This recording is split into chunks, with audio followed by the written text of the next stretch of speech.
교육부가 주최하고 한국과학창의재단이 주관하는 2022 창의교육 수업 콘서트. 저희는 본과 2 미래형 교수학습 모델 개발 지원 세션 1 초등 미래형 교수학습 모델 이화여대 사업단 세션입니다. 바쁘신 일정 속에서도 이렇게 모두 참여해 주셔서 다시 한번 감사드리고요.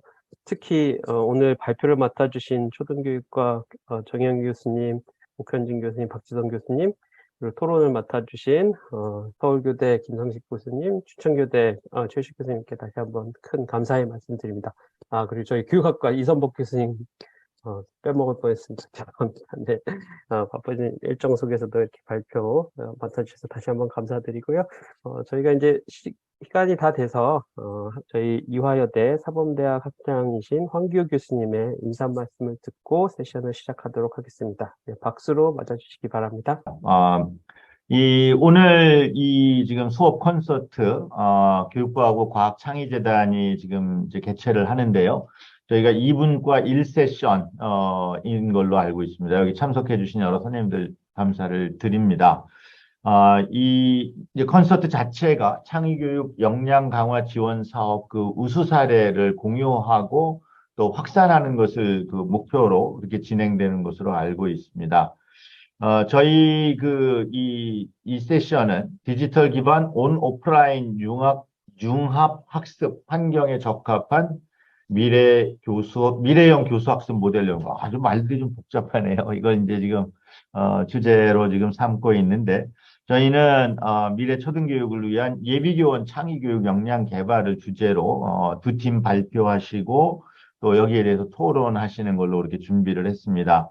아마 이제 연구하시느라고 상당히 많이 써주신 걸로 아는데요. 초등교육과 정혜영 교수님, 옥현진 교수님, 박지성 교수님 감사드리고, 또 교육학과 이선복 교수님께도 감사를 드립니다. 또 무엇보다 토론 맡아주실 서울교대 김성식 교수님, 그리고 춘천교대 최효식 교수님께도 특별한 감사의 인사를 드립니다. 아울러 정말 오랜 기간 동안 지금 사업을 총괄해서 애써오고 계시는 신태섭 사업단장님께도 감사를 드립니다. 요즘 여기저기서 이제 미래교육 이야기를 많이 하고 있고요.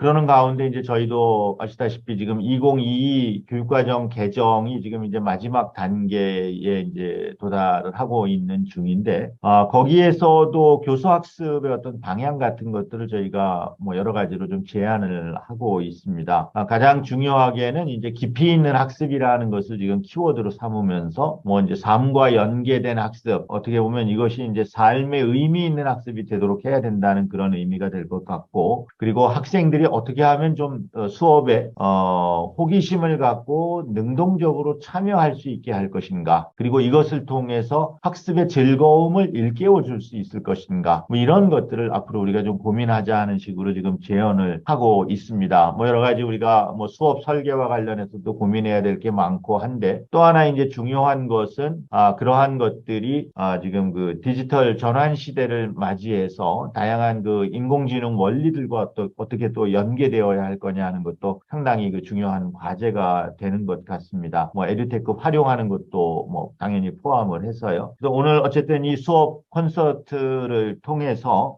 이 지금 이게 바뀌어가는 그 시대, 뭐 디지털 전환 시대, 포스트 코로나 시대 여러 가지 이름으로 부르고 있습니다만, 이 시대를 살아갈 우리의 그 학생들이 어떤 소양을 길러야 될지, 그리고 그러한 소양을 길러주기 위해서 우리의 교육 과정과 또 수업이 어떻게 바뀌어야 될지, 그리고 그러한 바뀐 수업을 이끌어가기 위해서 우리 예비 교원들이 어떤 능력을 갖추어야 하고 우리가 그것을 어떻게 길러주어야 할지, 이런 것들을 좀 계속 논의하고 또 연구하는 그런 중요한 계기가 되기를 기대를 합니다. 오늘 전체 콘서트를 기획해 주신 교육부와 한국과학창의재단 여러 선생님들께 감사를 드리고, 다시 한번 발표자 선생님, 토론자 선생님, 그리고 함께해 주시는 모든 선생님들께 감사의 인사를 드립니다. 감사합니다.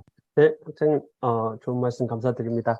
그러면 이어서 오늘 세션을 진행하도록 하겠습니다. 오늘 세션은 발표, 두 편의 발표와 그리고 각각의 발표에 대한 토론, 그리고 남은 시간에는 종합 토의, 질의응답 시간을 갖는 방식으로 진행하고자 합니다. 첫 번째 발표 소개해 드리겠습니다. 발표 제목은 미래 초등교육을 위한 예비교원 양성 프로그램 개발 사례, 국어, 과학, 영어 교과를 중심으로. 발표자는 세 분이시고요. 저희 학교 초등교육과 정혜영, 옥현진, 박지선 교수님께서 차례로 돌아가면서 발표해 주시겠습니다. 안녕하십니까. 저는 이화여대 초등교육과 정혜영입니다. 말씀해주신 그 내용을 저희는 초등 영어 수업에 적용을 해봤는데요. 이 초등 영어 수업은 초등교육과 3학년 학생들이 1학기에는 이론을 배우고 2학기에는 방법을 배우는데 이 방법에서 시도한 내용입니다. 그래서 잠깐 그 강의 계획을 보여드리면 15주 중에 뒤쪽에는 수업 시간이라 제가 잘랐지만 앞쪽에서 소개를 하면서 이제 에듀테크 변화하는 세상에 있어서 초등교사가 될 예비교사들에게 어떤 디지털 소양을 갖추어야 될지를 고민하면서 이 내용을 계획을 하였습니다. 첫 번째는 영어과에서 말하기 아니면 듣기 연습이 중요하기 때문에 그것을 인공지능 챗봇을 활용을 해서 학생들이 만들어 볼 수 있는 기회를 했고요. 그래서 이거를 이제 안내를 하고 과제를 챗봇을 만들어서 단원을 정해서 할 수 있었습니다. 그래서 메타버스라든지 게더타운, 잽을 활용을 했었는데 저희가 게더타운 같은 경우에는 초등학생이 12세까지는 사용할 수가 없는 것이어서 잽을 활용해서 저희가 그걸 안내를 했고 과제로 AI 챗봇을 만들어서 제출했습니다. 다음을 보시면 다음 슬라이드 부탁드립니다. 네, 학생들에게 안내할 때 AI 챗봇이 무엇인지, 그 다음에 구글의 다이얼로그 플로우도 보여주고, 그 다음에 이것이 그냥 이것으로 그치는 것이 아니라 초등 영어 수업에서 학생들에게 얼마나 의미 있는 활동이 될 수 있는지를 안내하고 과제를 내어보도록 했습니다. 다음 부탁드립니다. 그 다음에 초등 영어과 교육과정을 이제 분석을 해야 되는데, 현재로서는 2015 개정이지만 곧 2022 개정이 나올 것이고, 그래서 2015도 살펴보고, 더군다나, 디지털 역량이 강화된 2022에서 초등 영어과를 가르칠 예비교사들이 어떤 것이 필요한지 그런 것을 함께 살펴보았습니다. 다음 부탁드립니다. 특히 이번 영어 방법 시험에서는 이제 교수 방법 중에서 여러 가지가 있겠지만 대표적인 것으로 5가지 교수 방법을 선택을 했고요. 그래서 알파벳, 파닉스부터 게임, 송앤찬트 여기서는 이것에 그치지 않고 더 나아가기도 합니다. 롤플레이하고 드라마, 스토리텔링 이 5가지를 가지고 디지털 역량을 적용해 보도록 하였습니다. 먼저 이제 알파벳, 파닉스 같은 경우에는 교과서에서 이 내용이 어떻게 다뤄지는지를 반드시 분석을 했고요. 그 다음에 나타난 한계점이 무엇일까? 그러면 이 한계점을 어떻게 우리가 개선할 수 있을까?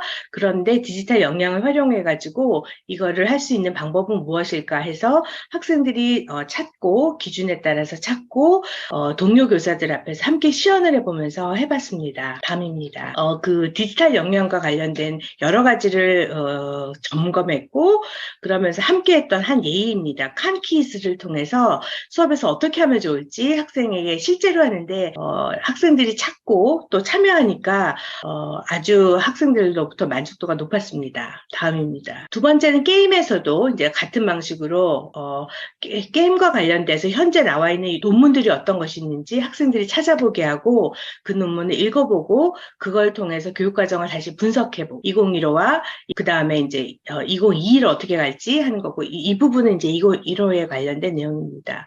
다음입니다.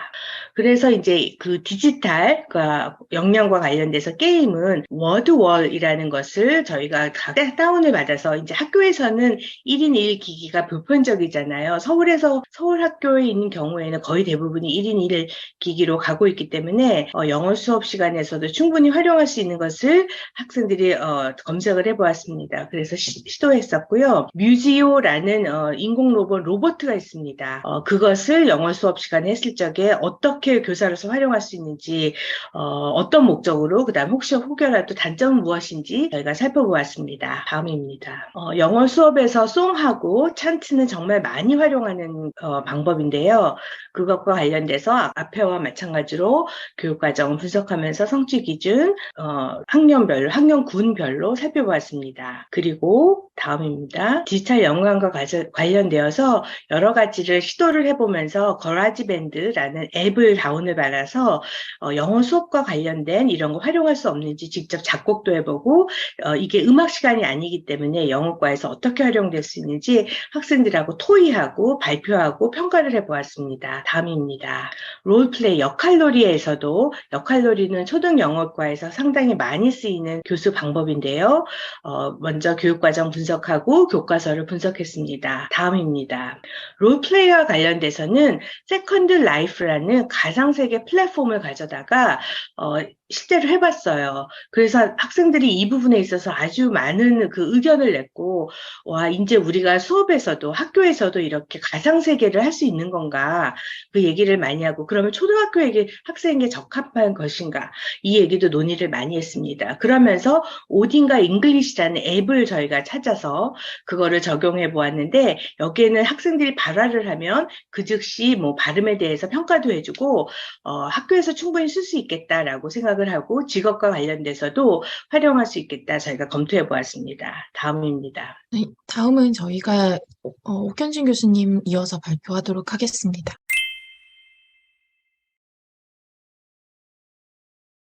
그러면 초등국어 이어서 말씀드리겠습니다. 초등국어 발표 맡은 옥현진입니다. 초등국어 수업에서는 그 학생들이 문학 작품에 대한 리뷰를 새로운 어떤 형태로 발표해보고 공유해보는 활동을 기획을 했었습니다. 그렇게 할 수 있도록 대학 수업에서 관련 내용들을 좀 다루어 봤는데요. 이런 활동을 만들게 된 계기는 기본적으로 리터러시에 대한 개념이 계속해서 변화하고 있다는 것인데, 대표적으로 복합 양식 리터러시라고 하는 개념, 말해서 이제 20세기의 리터러시가 주로 언어를 중심으로 하는 소통이었다면 21세기 디지털 환경에서의 리터러시는 언어 이외의 어떤 다양한 기호 체계들을 복합적으로 결합해서 이제 소통하는 방식이라고 하는 점에서 복합 양식 리터러시에 대한 교육을 좀 학교 현장에서 강화해야 될 필요가 있겠다라는 점 하나 있었고요. 또 하나는 20세기의 리터러시 교육이 주로 이해 중심, 그러니까 읽기와 듣기 중심이었다고 그런다면 지금의 리터러시는 읽기, 듣기 이외에 이제 쓰고 말하는, 그걸 표현이라고 하기도 하고 제작이라고 하기도 하고 생산이라고 하기도 하는데, 국어과에서는 그 플러스 이제 공유라고 하는 것, 디지털 미디어 환경을 통해서 텍스트를 공유하는 어떤 그런 능력이 리터러시의 중요한 부분으로 반영되고 있다는 측면에서 생산 또는 제작하는 활동, 텍스트를 만들어보는 어떤 이런 활동들에 좀 더 강조점을 두어서 리터러시 교육이 이루어져야 될 필요가 있겠다는 생각을 했고요. 또 하나 이제 국어 교육에서 중요하게 생각하는 것은 이 AI를 국어 수업에 어떤 방식으로 이제 적용할 것이냐 하는 문제인데, 최근 들어서 언어와 관련해서 이 AI 기술들을 접목하는 사례가 굉장히 많이 늘어나고 있는 것 같습니다. 그런데 이제 국어과 입장에서는 이럴 AI를 수업을 하기 위해서 AI를 수업에 도입하는 것이 아니다.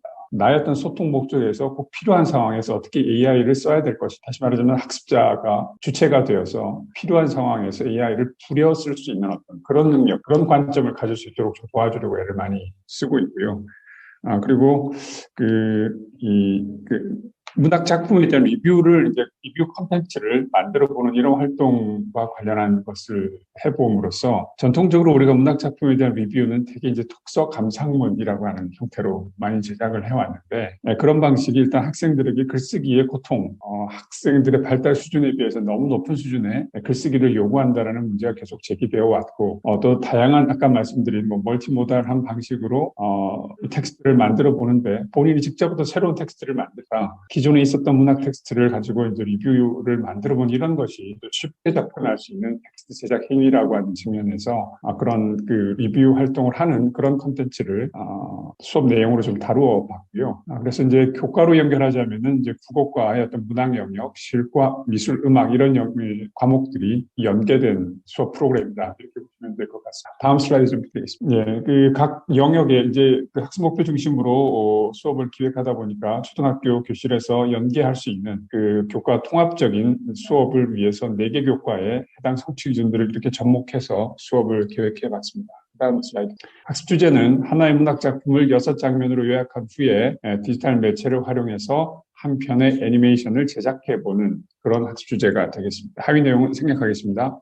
수업은 전체 한 10차시 정도로 구성이 됐고, 앞부분에 이제 작품을 읽고 그것을 영상 컨텐츠로 만드는 것을 기획하고, 그 다음에 제작해보고, 그 다음에 6, 7차시에는 이거를 그 음악 교과하고 연계해서 음악을 만들어보는 활동을 하고, 최종적으로 작업해서 공유하는 그런 형태로 수업이 진행이 됐습니다. 그리고 이건 이제 그 수업을 하기 위해서 초등학교 교실에서 이걸 접목한다고 그런다면 수업 계획안이나 수업 구성을 어떻게 할 것인가에 대한 내용을 중심으로 다루어 보는 것입니다. 다음 슬라이드 보겠습니다. 이건 초등학교에서 이런 프로그램들을 운영하려다 보면 가장 어려운 부분 중에 하나가 텍스트를 제작하는 능력들이 다 다르다라는 것입니다. 대표적으로 그림책이나 그림 일기라든가 아니면 이와 같은 어떤 동영상 형태로 컨텐츠를 만드는 데 있어서 학생들에게 이 언어 이외의 언어로 뭔가를 표현하는 것도 어렵지만 언어 이외의 방식으로 그림을 그려서 뭔가를 표현한다든가 이런 것들이 능력이 다 차이가 있습니다. 그렇다 보니까 어떻게 하면 학생들에게 비슷한 경험을 제공하게 해줄까 하는 측면에서 이제 찾아본 프로그램이 파우툰이라고 하는 프로그램이었고,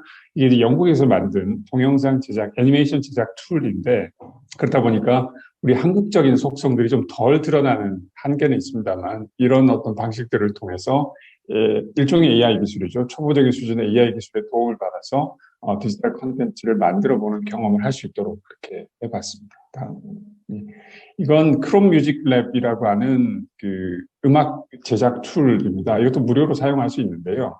여기서 박자도 설정할 수 있고, 제가 음악을 잘 모릅니다만, 음악의 어떤 화성이나 이런 것들을 다 넣어서 자기가 만들고자 하는 컨텐츠에 적합한 어떤 음악을 직접 만들어 보는 거죠. 요즘 이제 디지털 미디어 시대가 되면서 리터러시 교육에서 중요하게 다루어지는 것 중에 하나가 저작권 교육인데, 자기가 컨텐츠를 직접 만드는 상황에서 빌려 쓸 수 있는, 다른 사람의 음악을 빌려 쓸 수 있는 것은 굉장히 제한적이다 보니까, 그런 부분에서 음악을 직접 한번 만들어 보는 경험을 제공하기도 하고, 또 이게 음악 수업의 교육 내용하고도 밀접하게 관련되기도 하고, 그렇게 해서 배경음악을 이제 수업 시간에 연계해서 만들어 보는 활동으로 구성을 해봤습니다. 다음 슬라이드입니다. 그 다음에 이제 이 영상을 제작하는 것과 관련해서 여러 가지 학습 요소들을 가지고 음악을 제작하고 그 다음에 밑에 자막을 깔아보고 하는 이런 활동들을 구성해 놓은 것입니다. 예. 지금 잠깐 영상 한 10초만 좀 틀어주시면 시간이 제한되어 있으니까 소리가 지금 안 나오는데요. 소리도 있습니다. 이 정도만 하겠습니다. 이게 이제 우리가 대학 교실에서도 이 수업을 해보고요. 이제 중지해 주셔도 될 것 같습니다. 예. 대학 수업에서도 이런 활동을 해보고 이거를 학교 현장에도 좀 적용을 해봤습니다. 그래서 대학에서 학부생들이 이 프로그램을 순서대로 따라서 교사들이 직접 제작해보는 활동도 하고, 그 다음에 이게 현장에 선생님들께 부탁해서 이 프로그램을 학교 현장에도 적용해서 예비교사들이 생각하고 있는 어떤 초등학생들의 이런 활동의 어떤 수준과 그 다음에 실제 학생들이 현장에 투입해 봤을 때 나오는 결과들이 어떻게 서로 다른지를 비교해보는 활동을 마지막 부분에 넣어서 학교 현장에서 디지털 미디어 리터러시 이런 것 관련해서 갖고 있는 큰 오해 중에 하나가 이제 디지털 네이티브라고 하는 개념에 대한 불필요한 공포감인데요. 실제로 이렇게 학교 현장에서 해본 활동들을 교실에, 대학의 강의실에 피드백해 보면 학생들이 많은 부분, 초등학생들이 많은 부분에서 이제 부족하다라는 걸 인식을 하게 되거든요. 그래서 학교 현장과 예비교사들이 서로 상호작용, 학교 현장을 직접 나가서 경험하지는 못하지만 서로 상호작용할 수 있도록 해서 이런 형태의 활동을 구성할 때는 학생들이 어떤 부분들을, 초등학생들이 어떤 부분들을 좀 더 중요하게 교육 내용으로 다루어서 하면 좋을지, 그런 것들을 마지막에 서로 토의해보는 형태로 수업이 진행됩니다. 여기까지 말씀드리겠습니다.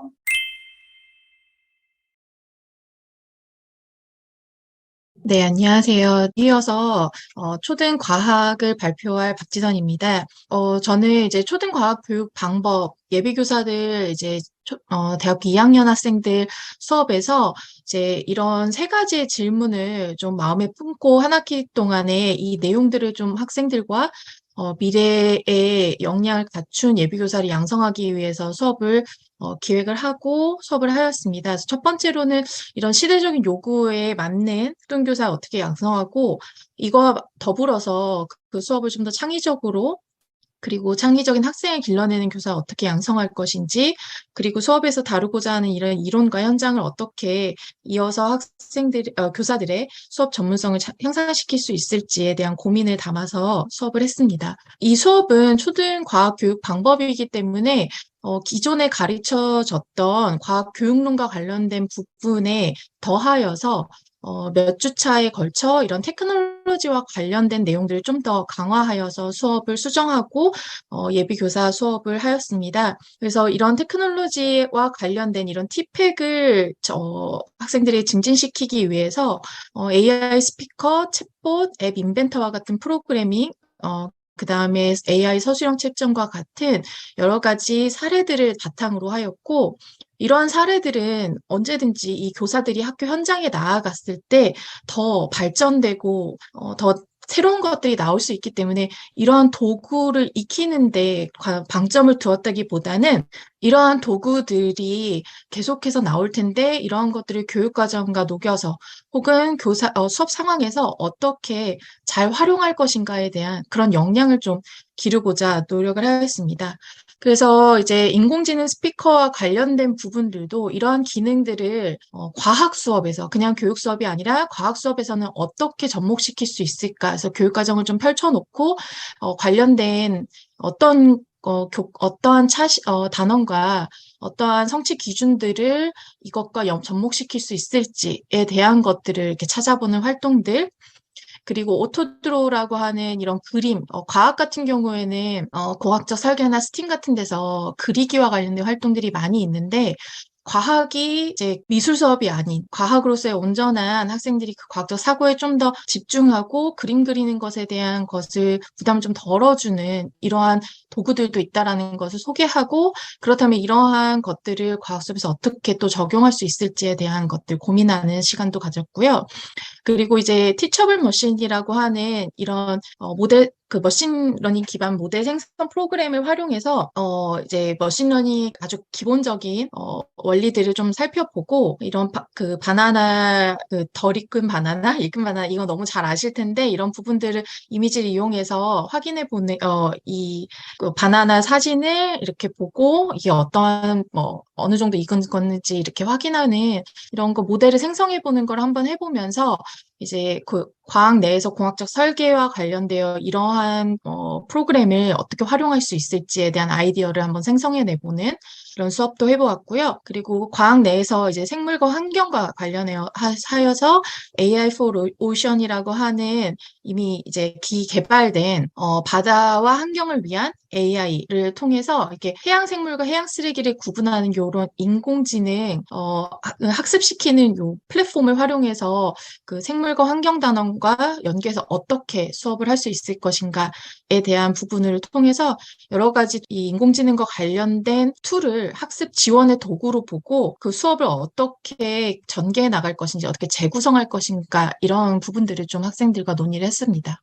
그리고 이제 앱 인벤터라고 하는 프로그램을 이제 학생들과 해보면서 이런 블록 코딩으로 손쉽게 교사가 평가 문항을 제작을 할 수가 있습니다. 그래서 그 과학 교육 방법 원래 실러버스 중에서 평가 부분을 전통적으로 평가 문항을 개발하는 이러한 것들을 학습한 뒤에 이런 평가 문항을 개발한 것을 앱 인벤터를 통해서 학생들이 손쉽게 학생들이 그 답안을 작성할 수 있고 혹은 숙제로 낼 수 있도록 이렇게 한번 만들어 보는 경험도 학생들과 해보았습니다. 그리고 이렇게 한 것이 기존의 전통적인 평가 방식과 비교하여서 어떤 것이 장단점을 갖는지 학생들과도 토의해보는 시간을 가졌습니다. 이 수업 같은 경우에는 이제 작년에 이제 했었던 수업인데요. 이제 코로나로 인해서 혼합 수업이 이루어져서 대면으로 일부 오고 학생들이 대면으로는 비대면으로 참석하고 하는 그런 수업을 진행을 할 때 학생들과 토론 수업이 좀 원활하지 않았던 부분이 있었습니다. 그래서 토론 수업이 있어야 하는 차시에 아예 메타버스로 이렇게 학생들과 토론을 했던 장면입니다. 그래서 전 학생들이 모두 이제 온라인으로 들어와서 이런 패들렛과 같은 플랫폼을 활용해서 학생들이 토론한 내용들을 좀 더 효과적으로 나누도록 지원을 했었던 수업의 모습입니다.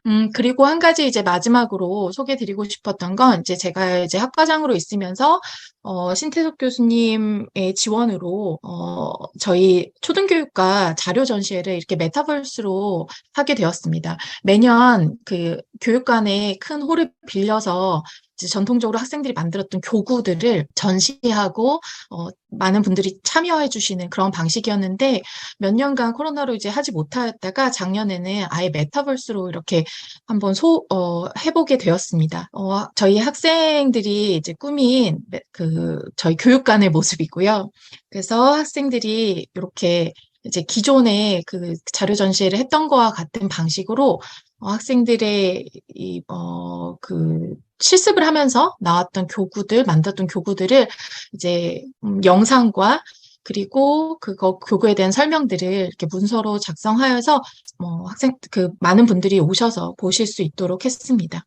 그래서 학생들과 이렇게 마지막에 기념 촬영도 했었던 장면이고요. 그리고 이제 저희가 거기에 방명록 하나 만들어 놓았습니다.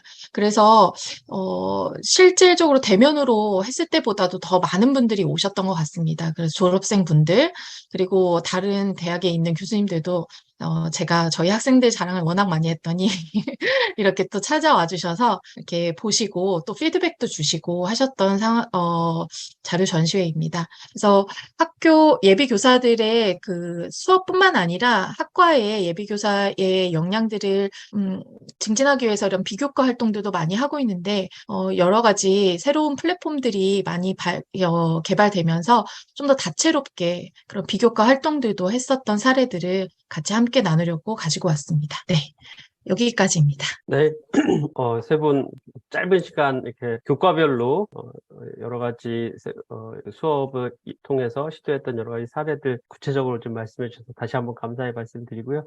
그 마지막에 박지성 교수님께서 말씀해 주신 그 자료 전시회, 메타버스를 활용한 자료 전시회 관련 내용을 저희가 사실은 오늘 행사 이 수업 콘서트 이화여대 저희 사업단의 이제 대표 어떤 실적 이런 걸로 좀 공유를 했습니다. 그래서 아마 지금 메타버스 상에서 여러 가지 이 전시물들을 확인하고 계시는 분들 중에서 이미 그 해당 내용을 확인하신 분도 계실 것 같습니다. 다시 한번 감사의 말씀드리고요.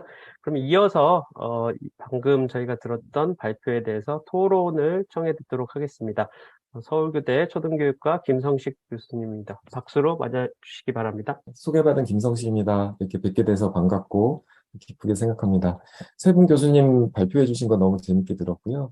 굉장히 새로운 시도와 노력을 많이 하셨고 좀 고생도 많이 하셨겠다 이런 생각이 들었습니다. 그런 만큼 이제 매번 동일한 방식의 학습이 아니라 수업이 아니라 좀 다른 여러 가지들을 하셨다는 점에서 굉장히 학생들도 재미있게 수업을 들었을 것 같다라는 생각을 해서 저도 많이 느낀 바도 있고 또 생각할 거리도 많이 주신 것 같습니다.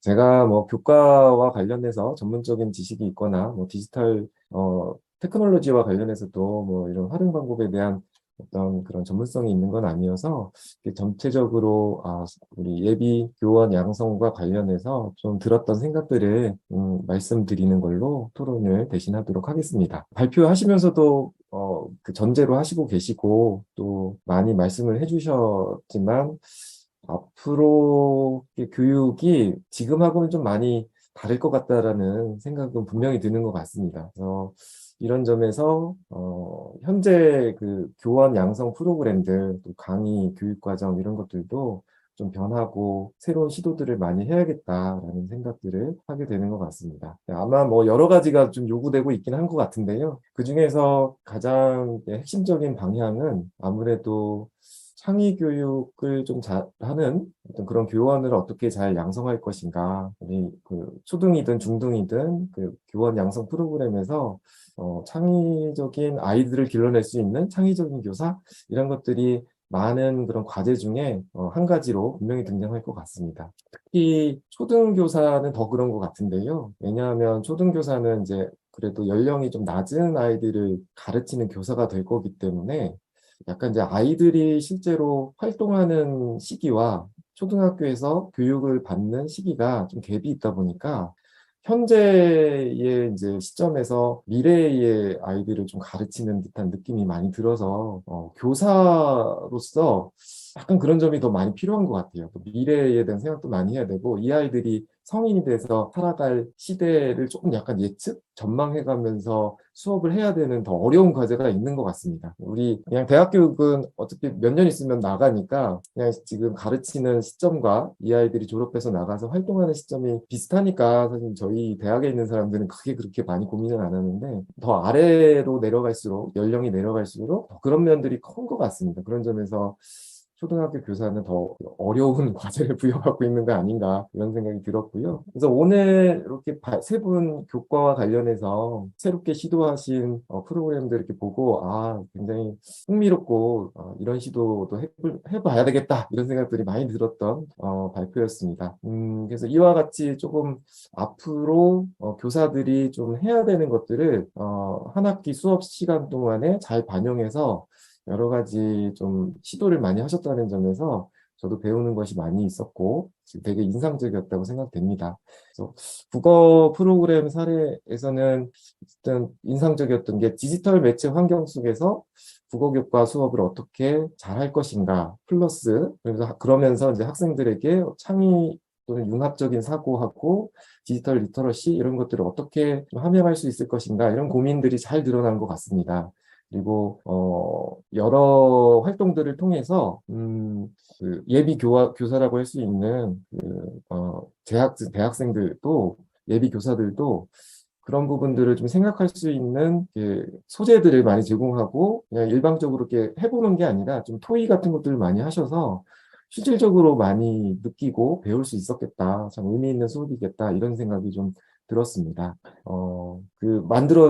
시범적으로 만들어진 문학 작품을 이렇게 다시 디지털로 표현한 거 재미있게 봤습니다. 이런 것도 가능하구나, 라는 것도 좀 많이 느꼈고요.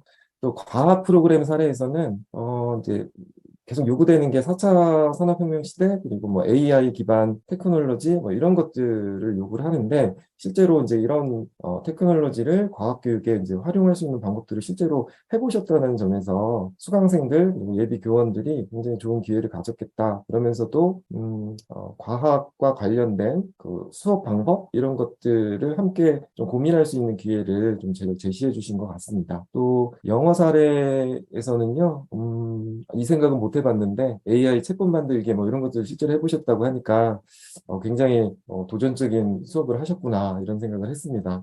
그러면서도 영어 교과의 특성이 참 잘 맞겠다 이런 것들은 그래서 활용 가능성이 굉장히 많겠다 이런 생각을 좀 했고요. 특히나 요즘 뭐 아이들이 좀 자기 스스로 자기 주도적으로 조금 학습할 수 있는 그런 것들을 강조한다는 점에서 AI와 같은 좀 테크놀로지를 활용하면 조금 더 그런 수업 이런 것들을 좀 강화시킬 수 있는 가능성들 이런 것들이 있겠다라는 생각을 해봤습니다.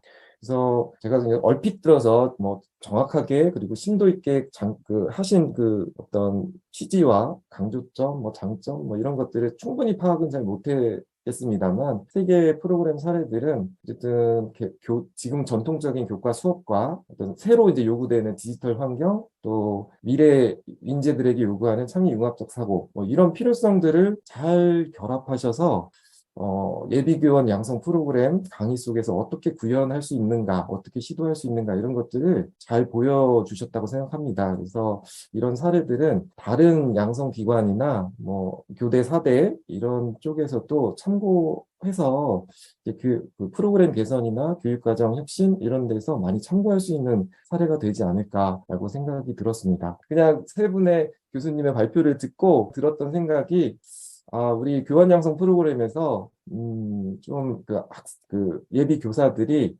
테크놀로지를 활용하는 것뿐만이 아니라 그 테크놀로지를 교육적으로 변환하는 능력을 어떻게 좀 잘 함양시키면 좋겠다 이런 생각이 들었습니다. 그냥 현재 많은 테크놀로지 뭐 그런 기술들이 많이 나오고 있는데 그런 기술자들은 교육적인 안목이 없어서 사실 교육용으로 활용되는 것을 충분히 발현을 못하고 우리 교사들은 테크놀로지에 대한 좀 전문성이 없어서 그런 것들을 잘 구현하지 못하는 그런 부분들이 있어서 기존에 그냥 개발되는 테크놀로지를 우리 수업 현장에서 잘 변환시키려면 그런 거를 교육적으로 좀 변환하는 능력들이 굉장히 필요하겠다 이런 생각을 했습니다. 그래서 우리가 과제가 이제 교원 양성 과정이나 프로그램 상에서 그런 부분들을 어떻게 접목하면 될까 이런 고민을 하게 해주신 발표였다고 생각을 합니다. 그래서 하여튼 미래 사회에 요구되는 창의적인 인재를 길러내기 위해서는 교사가 먼저 창의적이어야 되는데 이와 관련해서 흥미로운 내용을 좀 발표해 주시고 또 고민할 거리, 과제도 또 제기해 주신 것 같아서 매우 잘 들었고 이런 기회를 제공해 주신 발표자와 이화여대 교육학과 사업단에 굉장히 감사의 말씀을 드립니다. 네, 이상으로 발표 마치겠습니다. 감사합니다. 네, 심도 있는 토론해주신 서울교대 김성식 교수님께 다시 한번 감사의 말씀을 드립니다. 아마 김성식 교수님 말씀해 주신 것과 관련돼서 발표자 교수님들께서 좀 의견이 있으실 텐데 저희가 그거는 조금 나중에 두 번째 발표 토론이 끝난 다음에 좀 청해 듣도록 하겠습니다. 네, 그러면 두 번째 발표로 넘어가도록 하겠습니다. 두 번째 발표는 미래형 교수학습 모델 적용 초등교육 교과목 개선 효과 검증 이화여대 교육학과 이선복 교수님께서 발표해 주시겠습니다. 큰 박수로 맞아주시기 바랍니다.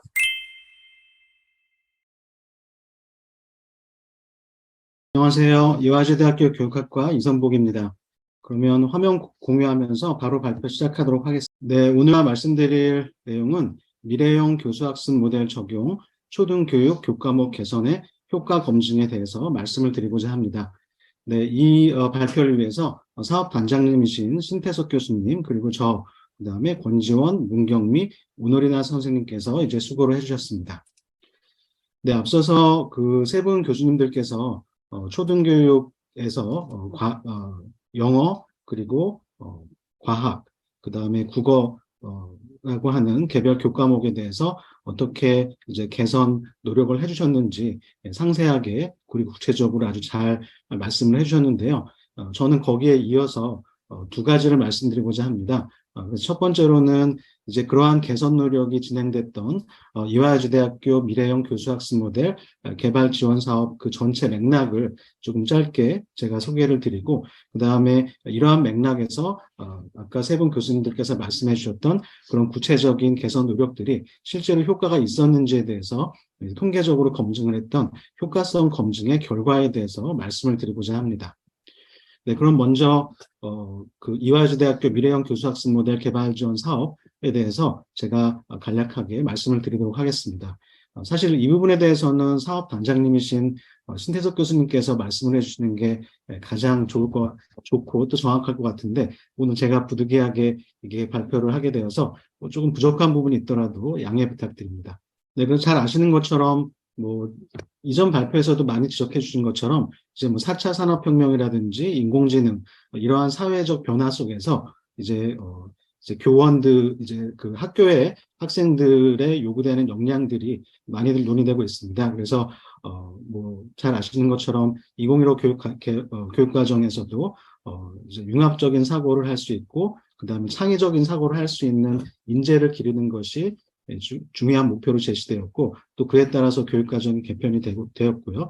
그래서 그러한 맥락에서 이런 이화여대학교 미래형 교수학습 모델 개발 지원 사업은 미래교육에 적합한 창의교육 전문 교사 양성이라는 비전을 설정하였습니다. 그래서 이를 통해서 그러한 융합적이고 창의적인 사고를 할 수 있는 학생들을 기르기 위해서 학생들을 교육할 수 있는 그런 예비교사들을 양성할 수 있는 그런 교수학습 모델을 개발하는 것을 비전으로 하고 있습니다. 그래서 그러한 비전을 달성하기 위한 구체적인 목표로서 예비교사의 창의 교육 핵심 역량을 증진하는 것을 구체적인 목표로 삼았고요. 그래서 1차년도, 2차년도, 3차년도라고 하는 이렇게 구체적인 세부적인 이런 각 연차의 목표를 살펴보면 창의교육 모델 1차년도에서는 창의교육 모델을 개발하고 그다음에 교육과정 개선을 시도하고 또 운영해보고 2차년도에서는 창의교육 교육과정을 보다 심화시키고 예비교사의 핵심 역량을 강화하고 3차년도에서는 이러한 창의교육 모델 및 프로그램을 전국적으로 확산하는 것을 목표로 삼았습니다. 그래서 이러한 목표를 또 달성하기 위한 구체적인 추진 과제로서 5가지를 설정하였는데요. 첫 번째는 물론 가장 중요한 모델 개발입니다. 그래서 이러한 창의교육 전문 교사를 양성하기 위한 그런 창의 교육의 여러 가지 선도 모형을 연구하고 또 학생 참여형 프로그램을 기획하고 개발하는 것을 첫 번째 추진 과제로 설정하였고요. 두 번째로는 이러한 개발된 모형과 역량 모델에 기반해서 실제로 교육 과정을 개선하는 것을 두 번째 목표로 삼았습니다. 그래서 이 추진 과제를 위해서 교직, 교과 교육학, 교과 내용학 등의 교육과정 개선을 하고 운영을 하였고요. 그 다음에 또 이러한 개선된 교과에 대해서 모니터링을 하고 효과성을 분석하는 것을 두 번째 추진 과제로 하였습니다. 그 다음에 또 예비교사의 그 핵심 역량을 강화하기 위해서 교수법 포럼이라든지 핵심 교원 멘토링, 비교과 프로그램을 활용하는 것을 세 번째 추진 과제로 삼았고, 그 다음에 이러한 성과를 확산하는 것을 네 번째 성과 지표로 삼아서 수업 시연대회 개최, 성과 확산 포럼 개최, 학회 및 학술지 발표 등을 네 번째 성과 확산의 그런 추진 과정을 삼았습니다. 그리고 다섯 번째로는 여러 가지 이화여자대학교 사범대학교라든지 교육대학원, 부속 학교들, 이화여자대학교 창의교육 거점센터, 서울시교육청, 서부교육지원청 등 다양한 그런 관계 기관들 간의 교류와 연구와 실천 교류를 이제 강화하는 것을 다섯 번째 목표로 삼았습니다. 그래서 화면에 보시는 것은 바로 이제 첫 번째 과제, 추진 과제에 해당하겠죠. 그래서 저희가 이제 예비교사의 창의 교육을 하려면 이제 창의 교육 핵심 역량을 정의해야 되기 때문에 화면에 보시는 것처럼 본 사업단에서 이제 연구를 통해서 논문에 게재된 연구를 통해서 예비교사의 창의교육 핵심 역량을 네 가지로 화면에 보시는 네 가지로 이제 정의를 하였습니다. 먼저 첫 번째는 핵심 개념 분석 역량인데요.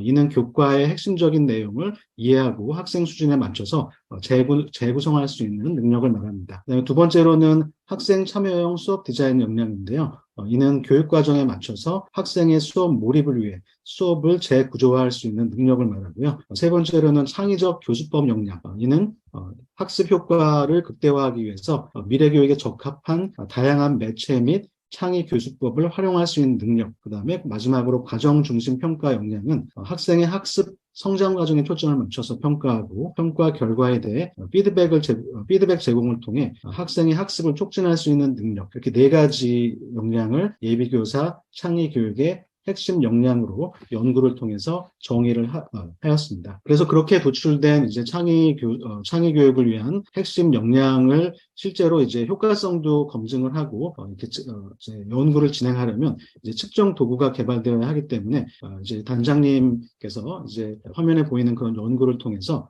그 다음에 또 화면에 보이는 연구 절차, 즉 문헌 고찰을 하시고 그 다음에 예비 문항을 개발하고 1차, 2차 전문가 검토를 통해서 내용 타당도를 검증하고 그다음에 실제 데이터를 수집해서 신뢰도와 타당도를 이제 검증하는 이러한 과정을 거쳐서 창의교육 핵심 역량 측정 도구를 또한 개발하였습니다. 그래서 이렇게 개발된 앞서 이제 살펴본 네 가지 핵심 역량, 이제 플러스 좀 이따 소개시켜드릴 또 다른 네 가지 역량을 더해서 이렇게 8가지 역량으로 저희가 이제 사전 사후 검증의 디자인을 통해서 창의교육 실천 프로그램의 효과성 분석을 실시하였습니다. 그래서 좀 더 구체적으로는 이제 1학기 때는 3월에 사전 검사를 1학기에 개설되는 교과목에서는 3월에 사전 검사를 시행하고 6월에 사후 검사를 시행하고 그다음에 2학기 때 개설되는 교과목에서는 9월에 사전 검사를 시행하고 12월에 사후 검사를 실시함으로써 이 두 사전 사후 검사의 이제 차이를 통해서 차이를 검증할 수 있는 이제 통계 모형을 통해서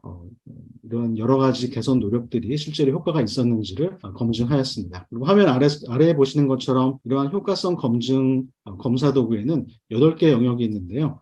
창의 교육에 대한 인식, 창의 교육, 창의 교수 자기 효능감, 창의 역량, 학업 도전 등의 4개 영역과 그다음에 조금 전에 소개해드렸던 이런 예비교원의 창의교육 핵심 역량에 해당하는 핵심 개념 분석 역량, 학생 참여형 수업 디자인 역량, 창의적 교수법 역량, 과정 중심 평가 역량 등의 또 4가지 영역, 그래서 모두 8개 영역에 대해서 저희가 효과성 검증 도구를 개발해서 효과성 분석에 사용하였습니다. 그래서 이제 문항을 보시면 조금 더 이제 그 어떤 영역인지 어떤 개념들인지 그게 좀 더 구체적으로 와닿으실 것 같은데요. 먼저 창의교육에 대한 인식을 보면 인식을 측정하는 문항으로는 학교 현장에서 창의교육이 필요하다, 학교 현장에서 창의교육은 중요하다, 교사는 학생들의 창의 역량을 높일 수 있다 등의 문항으로 창의교육에 대한 인식을 측정하려 하였습니다. 마찬가지 화면에 보시는 것처럼 창의교육, 창의교수, 자기효능감, 창의 역량, 학업 도전에 대해서도 저희가 문항 개발을 타당함을 마친 문항들을 통해서 이제 측정을 하였고요. 이제 신뢰도가 제시되어 있는데 신뢰도는 최소한 0.7 이상이 넘으면 양호한 신뢰도로 판단되기 때문에 모든 문항들이 이제 신뢰도가 양호한 신뢰도를 보이는 그런 문항들로 이제 저희가 검증을 하였습니다. 그 다음에 이제 저희가 예비교사의 핵심 역량에 해당하는 4가지 핵심 역량을 이제 도출하였고 그것에 대해서도 이제 측정 문항들을 만들었는데요. 먼저 핵심 개념 분석 역량을 보면 문항의 내용을 보면 나는 내가 가르칠 교과 학습 내용의 핵심 개념들을 충실히 이해하고 있다.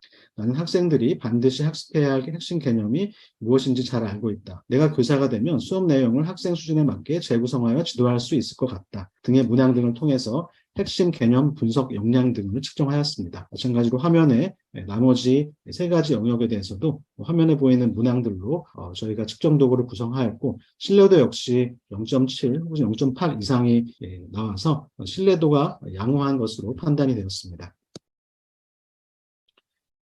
그래서 이제 이러한 이제 예비교사의 핵심 역량이라고 하는 것을 먼저 도출하고 이제 이를 기반으로 창의교과 교육 개선 교과목을 이제 개선하도록 이제 구체적인 노력을 하였는데요. 보다 구체적인 내용에 대해서는 앞서 3분 교수님들께서 더 상세하게 말씀을 해주셔가지고 저는 이 부분은 조금 빨리 넘어가도록 하겠습니다. 그래서 먼저 그 화면에 보시는 것은 이제 실제 개선 교과목의 강의 계획안 예시인데요.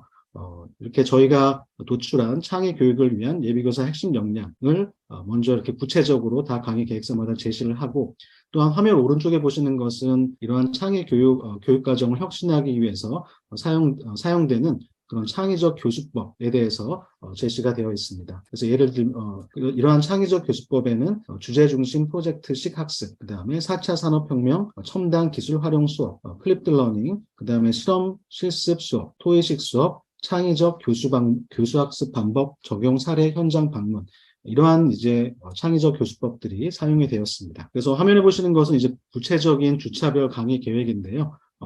보시면 저희가 새롭게 일반적인 그런 주차별 강의 계획서에 더해서 이제 창의적 교수법이라고 하는 하나의 열과 또한 창의 교육을 위한 예비교사 핵심 역량이라고 하는 또 다른 이제 열을 추가해서 각 주차의 내용마다 어떠한 창의적 교수법이 사용되고 또한 어떠한 창의 교육 어떠한 예비교사의 핵심 역량들을 이제 과 관련된 내용들인지를 보다 확실하게 이제 구체적으로 명시를 하였습니다. 또한 이제 창의교육 개선 교과목의 강의 계획안에는 이렇게 현재 왼쪽 이제 열에 보시면 이제 as is라고 해서 기존 교과목을 분석하는 내용이 있고 또 오른쪽에 보시면 tobe라고 해서 창의교육 관련 개선 상황, 실제로 구체적으로 어떻게 개선을 했는지 이렇게 좀 체계적 계획, 이런 as is와 to be라고 하는 이제 2가지 틀로서 계획 및 목표, 그 다음에 운영 과정, 성과 등에 걸쳐서 좀 더 체계적으로 분석을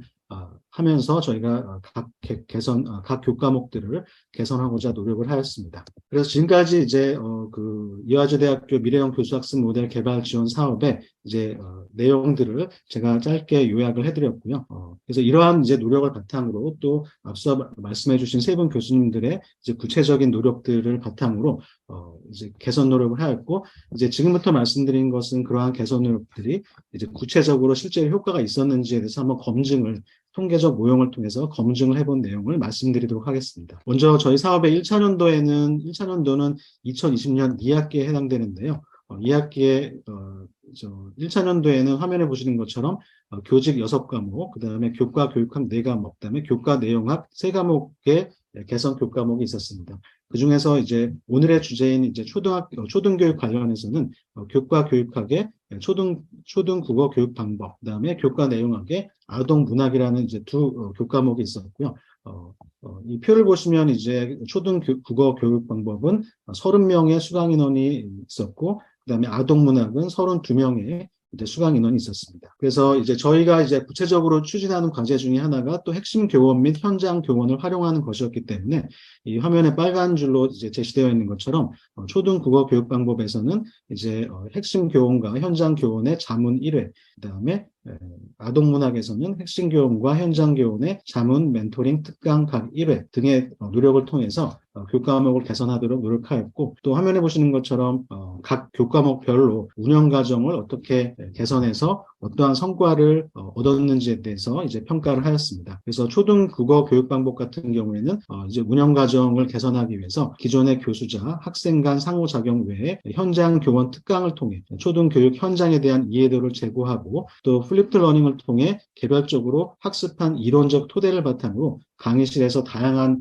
창의적 교수법 적용을 연습하는 등의 노력을 통해서 운영 과정을 개선하도록 노력하였고, 이를 바탕으로 이제 오른쪽에 보시는 것처럼 초등국어 교육과 관련된 다양한 창의적 교수법 습득, 그다음에 디지털 미디어 기반의 초등국어 교육 교수 능력 신장, 그다음에 현장의 창의 융합 초등국어 교육 방법에 대한 이해도 제고 등의 성과를 얻었다고 평가를 하였습니다. 마찬가지로 아동문학도 이제 유사하게 이제 운영 과정을 개선하도록 노력하였고, 또 오른쪽에 보시는 것처럼 이제 이런 성과를 얻었다고 저희가 평가를 하고 있습니다. 그래서 1차년도 개선 교과목 효과성 검증의 실제 결과를 보시면 총원은 이제 432명이었고요. 맨 왼쪽에 보시는 것처럼 저희가 제가 아까 설명드린 그 8가지 구인에 대해서 사전 사후 검증을 실시하였고, 왼쪽에 있는 것은 사전 점수, 오른쪽에 있는 것은 사후 점수가 되고, 이 빨간 것으로 표시한 것은 차이가 되겠습니다. 그래서 창의적 교육 과정 개선 교과목의 효과성을 검증하기 위해서 이제 432명을 대상으로 설문조사를 실시하였고, 화면에 보시는 것처럼 1차년도에서는 8개 영역에서 모두 사전 검사에 비해서 사후 검사가 유의미하게, 통계적으로 유의미하게 증가하는 것으로 나타났습니다. 또한 저희가 이제 교과목의 강의 만족도를 검증하기 위해서 화면에 보시는 것처럼 전반적으로 만족한다, 그 다음에 수업 방법에 대해서 만족한다, 다른 학생에게 추천하고 싶다 등의 3가지 문항을 통해서 이제 만족도에 대해서 이제 설문지를 설문을 하였고, 전반적으로 만족한다는 평균 4.5, 수업 방법에 대해서 만족한다는 평균 4.48, 그 다음에 다른 학생에게 추천하고 싶다는 4.48로 나타나서 전반적으로 개선 교과목에 대해서 만족한 것으로 나타났습니다. 그 다음에 구체적으로 이제 초등국어 교육 방법의 전체 그 효과성 검증을 보면 8개 영역에 대해서 저희 제가 빨간색으로 표시한 것처럼 이제 창의 교수, 자기 효능감, 학업 도전, 그 다음에 창의적 교수법 역량, 과정 중심 평가 역량 등 4가지 역량에 대해서 이제 효과가 사후 점수가 사전 점수보다 이제 통계적으로 유의미하게 증가한 것으로 나타났습니다. 근데 이제 결과를 해석할 때 조금 저희가 주의를 해야 되는 게, 이게 이제 표본수가 27명인데요. 이제 통계적으로 보면 이제 아무리 t-테스트가 간단한 테스트라고는 해도 이제 표본수가 27명 정도 되면은 굉장히 적은 표본수에 해당하고, 이러면 이제 통계적 검정력이라는 것이 매우 낮아지게 됩니다. 그래서 통계적 검정력이라는 것은 실제로 효과가 있어도 없다고 나타날 확률이 낮아지게 된다는, 실제로 효과가 있는데도 없다고 이제 판단될 확률이 높아지는 것을 말하고요.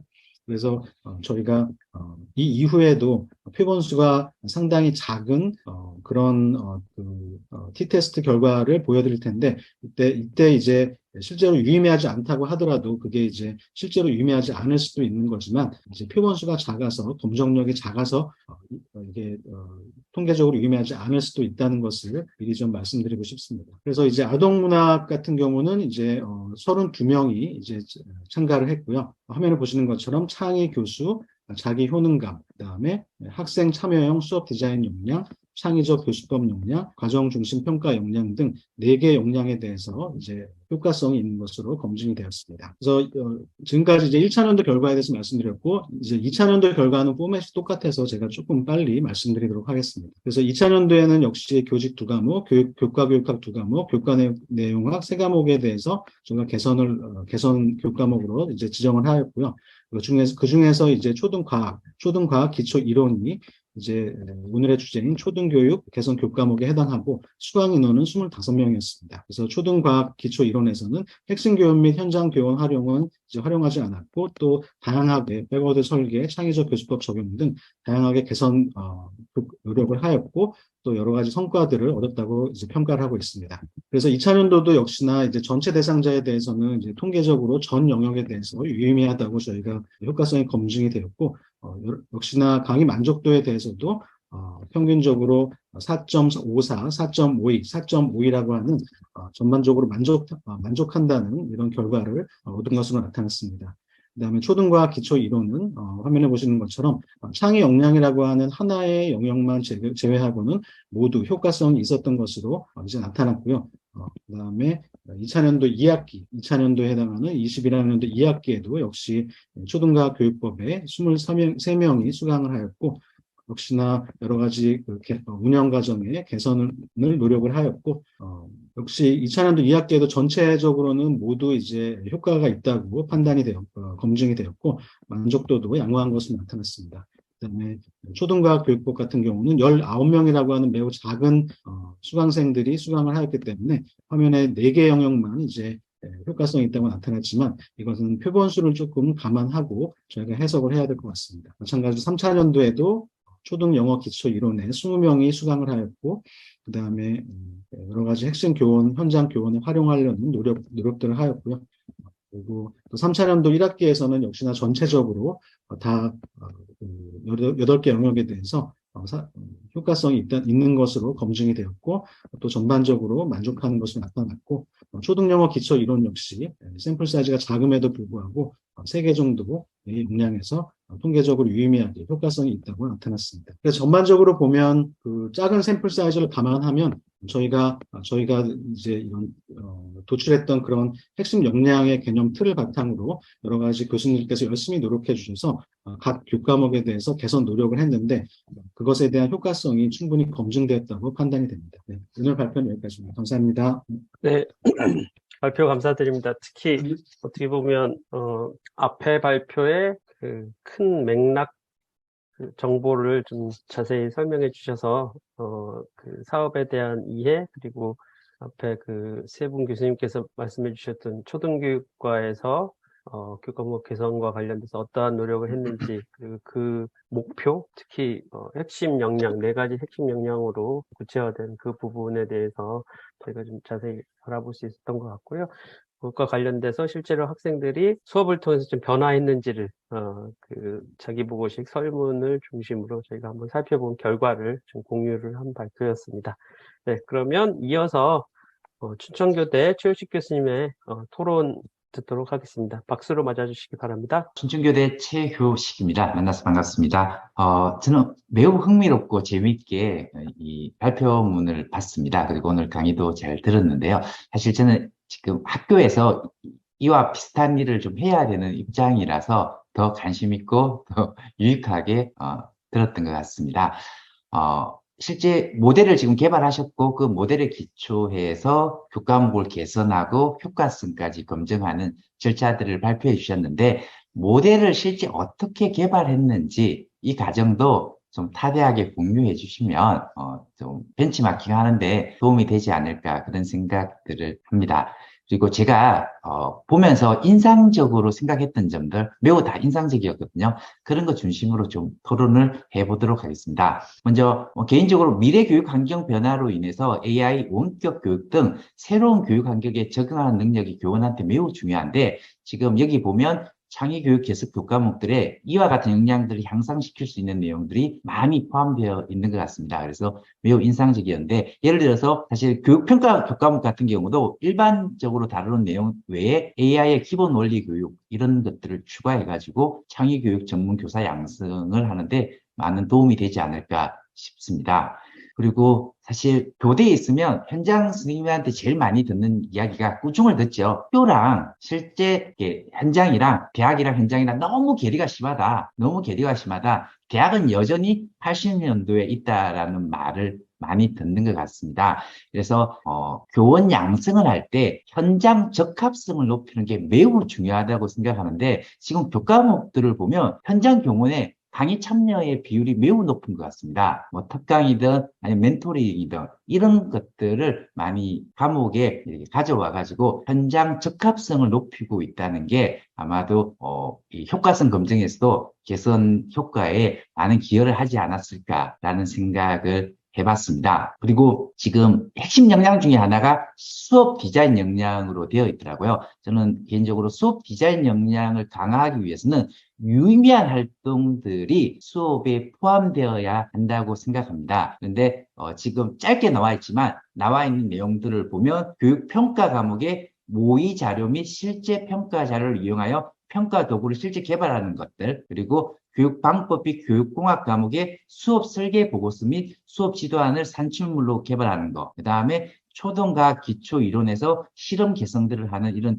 유의미한 활동 중심의 수업이 잘 구현되어 있다고 생각이 들었습니다. 그래서 이런 점들이 매우 특징적으로 다가왔고요. 그리고 특히 사실 미래 교원의 가장 중요한 역할 중에 하나가 미래를 유연하게 이렇게 준비하는 아마 혁신가가 되는 것들이 중요한 역량이지 않을까라고 생각을 합니다. 이런 역량을 갖추기 위해서는 새로운 기술에 대한 수용성을 높이는 게 매우 중요하다고 생각합니다. 근데 지금 교과목들을 보면 학교 폭력 예방 및 학생 이해, 그 다음에 초등 국어 교육 방법, 물리교과 교재 및 연구 지도법 등에서 창의적 교수법을 적극하려고 하고 계시더라고요. 이전 발표에서도 그런 창의적 교수법들을 많이 활용해 주셨고요. 이런 것들이 예비교사의 어떤 학습 동기 유발뿐만 아니라 어떤 새로운 기술에 대한 수용성을 높일 수 있지 않을까라는 생각이 듭니다. 저 첫 강의 들으면서 저거 나도 활용해야 되겠다.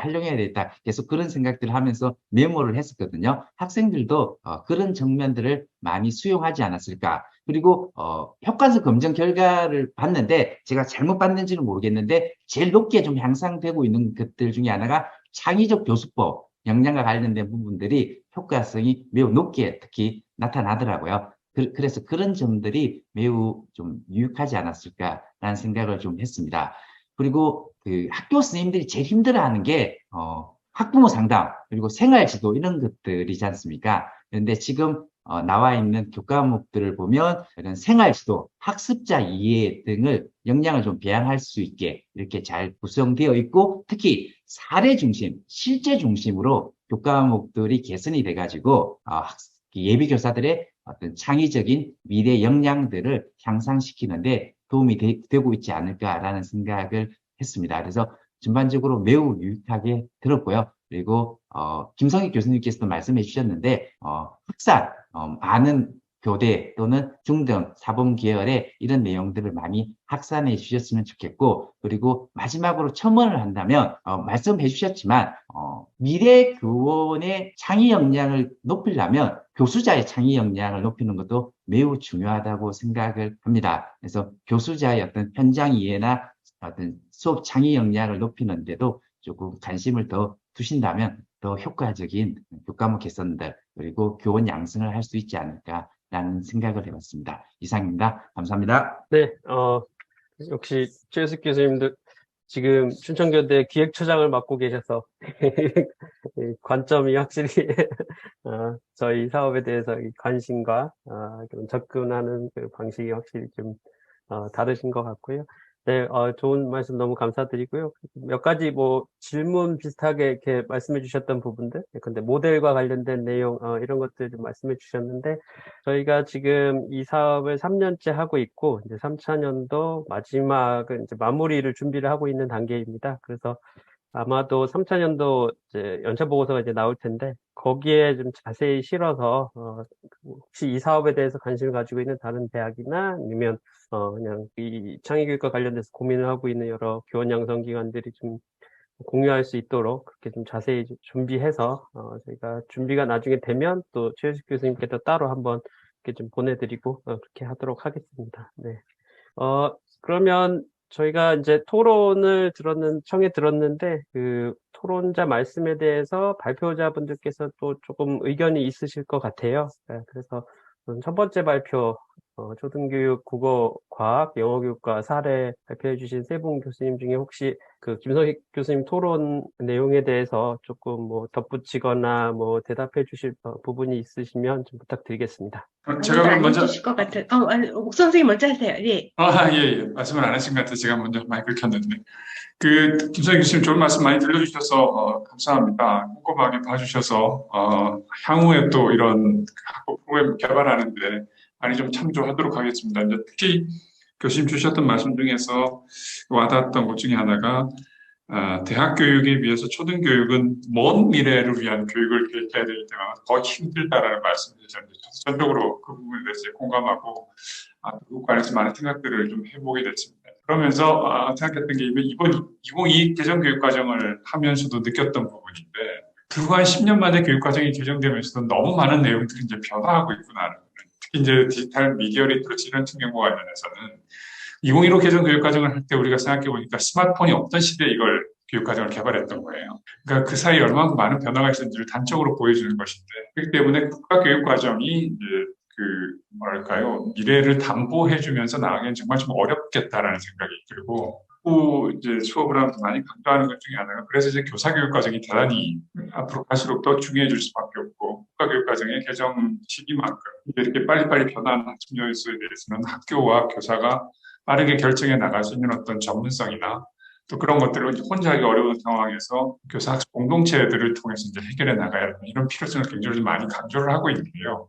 오늘 주신 말씀이 이제 그런 부분하고 잘 맞아 들어가서 제가 학생들을 설득할 때 주신 그 논리도 그렇게 하겠습니다. 저도 아무도 얘기 안 하실 것 같아가지고 마이크를 켰는데 옥 선생님 얘기를 해주셔서 하는데요. 아까 그 김석 선생님이나 최유시 선생님께서 말씀해주신 그런 부분들에 대해서 정말 전적으로 공감하고, 제가 그 코로나 시대에 이대 부속 초등학교 교장을 4년을 하게 되었어요. 그러면서 경험한 거는 우리가 초등학교 학생에 대한 것을 너무 이렇게 어린아이다라고 보고 있다 하는 생각이 들었거든요.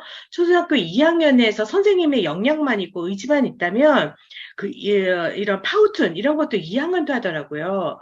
그 정말 제가 보면서 인류가 바뀐 것인가, 원래 이런 인류가 역량이 있었는데 개발을 못한 것인가, 이런 생각이 들어서 우리가 아동들을 바라보는 새로운 생각을 좀 해야 되겠다는 게 첫 번째고요. 그 다음에 저도 이걸 하고 있고 하지만, 그리고 끊임없이 앱이라는 것은 새로운 것이 계속 나올 수밖에 없는 건데, 시도를 해보면서 늘 느끼는 것은 이게 우리가 시도하는 것이 불나방이 되는 게 아닌가.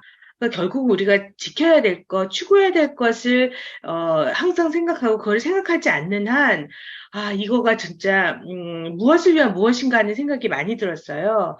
그래서 어차피 이제 디지털 역량이라는 것은 이제 우리 삶과 이제 더 이상 분리될 수 없는 것이라고 하면, 이 부분에 있어서 교사 교육을 하는 사람이라든지 교육과정을 하는 사람들이 꼭 해야 되지 않을까 싶고, 정말 놀라운 것들이 발견이 되고 있더라고요. 그래서 학생들하고도 시도를 하면서 적극적으로 하면 가장 큰 문제가 저희들이죠. 가르치는 저희고, 그 다음에 문제가 교사라고 생각하고요. 그 다음에 오히려 어린이들은 오히려 더 쉽게 디지털 네이티브 세대라 거부감이 없는 것 같습니다. 그래서 이 단계별로 어떻게 해야 될 것인가도 큰 숙제로 남는 것 같습니다. 이상입니다. 박지성 교수님도 과학교과 관련돼서 말씀해 주시죠. 한 말씀만 해주시죠. 네. 저도 이 수업 준비하면서 이제, 이게 그냥 스쳐 지나가는 것이 아니라 앞으로 계속 변화해가는 사회에서 교사가 갖추어야 될 역량이 무엇인가에 대한 고민을 굉장히 많이 했었던 것 같아요. 그래서 단순한, 지금 쏟아져 나오는 여러 가지 테크놀로지를 소개하는 것에 그치지 않고, 이 예비 학생들이 학교에 나아가서 계속해서 그 역량을 쌓아갈 수 있는 그 밑바탕을 좀 만들어줘야겠다라는 생각이 가장 컸던 것 같습니다. 그런 고민들이 이제 저희가 계속 해 나아가야 하는 숙제인 것 같습니다. 네, 감사합니다. 사실은 저희가 이 세션을 구성을 할 때 좀 고민을 했었어요. 그러니까 사례를 이제 부탁을 드리는 것까지는 좋았는데, 그 다음에 어떤 방식으로 하면 조금 의미 있는 토의가 될까, 그 다음에 어떻게 보면 창의재단에서 지금 관심이 있는 이 확산과 관련돼서 좀 임팩트가 있을까 좀 고민을 했는데 사실은 이제 현장에 계신 선생님들도 모시려고 했는데 우선 시간이 좀 제약이 있었고 그렇다면 이런 지금 어떻게 보면 모든 그 교원 양성 기관에서 이 고민을 다 공유를 하고 있다라고 생각을 합니다. 그래서 다른 초등교육 그 교대 교수님들 좀 모시고 말씀도 듣고 저희 사업 자랑도 조금 하고 그런 의도를 가지고 이렇게 구성을 하게 됐습니다. 그래서 지금 말씀해주신 사항들 계속 고민해야 될 부분인 것 같고요. 특히 저희가 내년에 교원 양성 기관 평가를 아마 받게 될 텐데. 그것과 준비와 관련돼서도 계속해서 고민될 것 같습니다. 네, 그러면 두 번째 발표, 그 토론에 대한 최효식 교수님 토론 말씀에 대해서 이선복 교수님 간단히 좀 말씀해 주시고, 제가 아마 조금 더 덧붙여서 설명해야 될 부분들이 좀 있을 것 같습니다. 그래서 우선 이선복 교수님 말씀 좀 부탁드리겠습니다. 네, 먼저 그 최효식 교수님, 그 다음에 김성식 교수님 말씀해 주신 거 잘 들었습니다. 그리고 또 다른 교수님들께서도 말씀해 주신 거 들으면서, 정말, 저도 반성이 많이 되는 것이, 아까 최효식 교수님께서 80년대에 갔다라는 얘기를 해주셨을 때, 저는 사실 과목이 통계 과목이어가지고, 현장성을 어떻게 도대체 강화해야 될까 늘 이 말을 들을 때마다 고민이 늘 됐어요. 근데 최근 이 자리도 그렇고, 또 그 다음에 얼마 전에 저희 교육학과에서 교강사 워크숍이 있었는데, 거기서도 사실 두 분 선생님을 모셨는데, 그 두 분 선생님들께서 거의 동일하게 이제 학교 현장에서 배웠던 거하고 그거 가지고 학교를 가니 너무 힘들었다 이런 말씀을 해주시면서 저도 이제 어떻게 하면은 좀 덜 힘들게 해드릴까라고 이제 고민을 이제 하게 되는 계기가 되었습니다. 사실 어쩌면 이제 통계하는 사람이다 보니까 맨날 이제 그 연구라든지 아니면 뭐 복잡한 통계 모형, 구조반응 정식 모형 이런 거를 갖다 주로 강의를 하다 보니까 현장성에 대해서는 제가 인식조차 잘 못하고 있었던 부분이 분명히 있었던 것 같은데 이렇게 교수님들 말씀 듣고 또 현장에 계신 선생님들 말씀을 듣다 보니까 뭐 통계 강의가 또 어쩔 수 없이 또 이렇게 이론적인 면이 있다 하더라도 또 그 교육학과 교수로서 이렇게 현장성을 강화할 수 있는 그런 요소들을 분명히 제 강의 안에서도 구현을 해야겠다는 생각을 했습니다. 그리고 또 신혜숙 교수님께서 좀 더 잘 말씀해 주실 수 있을 것 같아가지고 저는 이만 마치도록 하겠습니다. 네, 감사합니다. 네, 이선복 교수님 감사합니다. 저희가 이제 이 사업단에 사범대 교수님이 한 30 몇 분 이렇게 참여 중이신데, 네, 저희가 또 팀을 좀 나눠가지고, 그 중에서 이제 효과성 검증, 이 팀의 팀장 역할을 해주시는 게 이제 이선복 교수님이셔서 오늘 발표를 좀 청해 들었고요. 오늘 발표한 내용은 사실은 그 8개의 어떤 구인과 관련된 내용, 특히 그 4가지 핵심 역량을 중심으로 이제 발표를 드렸는데, 사실은 그 데이터가 조금 더 있고, 또 분석할 수 있는 부분이 조금 더 있습니다. 예를 들면 어떤 거냐면, 교직을 희망한다. 교직이 생각이 있다 없다, 그런 것도 저희가 지금 그 측정을 해놨고요. 그 다음에 2학기 때는 지금 교생 실습을 갔다 왔냐 아니면 갈 예정이냐 이걸 또 좀 측정을 할 예정입니다. 그래서 이 효과, 그러니까 아이들의 어떤 인식 변화가 조금 여러 가지 변인에 의해서 좀 조절이 되는지 이런 것도 좀 저희가 좀 분석하려고 하고 있고, 그 결과는 저희가 이제 사업단 내에서도 공유하고 보고서 같은 데서도 싣고 해서 공유를 하고자 하고요. 그다음 아까 최식 교수님께서 아마 그 말씀해 주셨던 것 같아요. 그 교수들의 역량이 중요하다 이런 말씀해 주셔서 사실 그것도 사업단에 저희가 하는 여러 사업 중에 한 덩어리였습니다. 그래서 방금 전에 선복 교수님께서 이제 교직 교강사 워크숍 말씀해 주셨는데 매 학기 저희가 이제 교직 담당 그 교강사 선생님들 모시고 뭐 현장 교원 모셔서 특강도 듣고 그다음에 분반 토의 해서 토의 내용 패들렛 같은 데 올리고 이런 식으로 좀 교원들의 그 역량을 키우기 위한 그런 프로그램도 좀 운영을 했었습니다. 그래서 그것도 나중에 이제 보고서에 저희가 담으면 한번 보시면 좋을 것 같습니다. 그래서 저희가 이제 시간이 거의 다 된 것 같아서 마지막으로 저희 학장님 말씀 청해 듣고 저희 세션 마무리하면 어떨까 싶습니다. 네, 마무리 말씀 청해 듣도록 하겠습니다. 정말 오늘 그 좋은 발표해 주시고 토론해 주시고 이렇게 늦은 시간, 오랜 시간 함께 해 주신 데 대해서 다시 한번 감사를 드리고요. 뭐 제일 중요한 게 이 판을 깔아 주신 분들이신 것 같아요. 교육부와 이제 그 과학창의재단이 이런 그 중요한 어떤 미래를 준비하는 과정이라고 생각을 합니다. 그래서 우리가 아까 여러 선생님들 말씀 들어보니까 우리 지금 이제 학생들은 잘 적응해 가고 있고요. 그보다 좀 더 열심히 해주시는 선생님들이 이제 현장의 선생님들이신 것 같고, 우리 대학에 있는 선생님들만 좀 잘하시면 될 것 같아요. 아마 오늘 이 사업이라든가 또는 이런 발표들을 통해서 그런 걸 이제 공유하고, 우리가 조금 더 적극적으로 준비를 해나가야 될 게 뭘까 하는 것들을 좀 많이 생각하는 계기가 된 것 같고요. 정말 이것이 우리 그동안 3년 동안, 고민하면서 또 그 경험했던 것들이 정말 많이 이렇게 확산이 돼서, 좀 시행착오를 줄여 나가고 또 좀 한 걸음씩 나아갈 수 있는 그런 계기가 되기를 바랍니다. 예, 과학창의재단 여러 선생님들 감사드리고, 특히 여기 참여해 주신 여러 선생님들께도 감사드리고, 토론 맡아주신 두 분, 연구진 선생님들께도 깊이 감사드립니다. 감사합니다, 선생님들. 이상으로 오늘 창의교육 수업 콘서트 이화여대 초등 세션을 마치도록 하겠습니다. 오늘 참여해주신 모든 분들께 다시 한번 감사의 말씀을 드립니다. 감사합니다. 수고 많으셨습니다. 감사합니다.